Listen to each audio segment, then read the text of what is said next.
today's video ay magluto na naman tayo ng adobong native chicken. Unang-una ang ating ginawa dito ay minarinate natin ang ating native chicken ng soy sauce, paminta powder, saka natin ginisa at niluto ang ating adobo.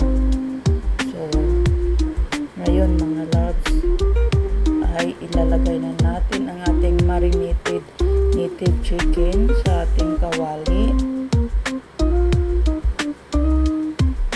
Kailangan lang natin dito ay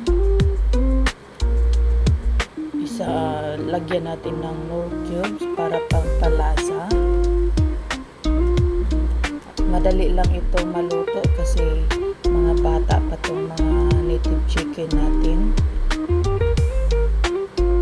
Ito ang ating alaga sa ating backyard. Dahil kailangan malalaki na sila, isang kilo at kalahati na bawat isa. So, tinatay na natin. Hindi na natin patagalin sa ating backyard kasi the more natin sila patagalin, the more tayo bili ng kanilang pangtulak, yung feeds nila. So, para naman matikman natin ang ating mga alaga, ay kakatayin na natin.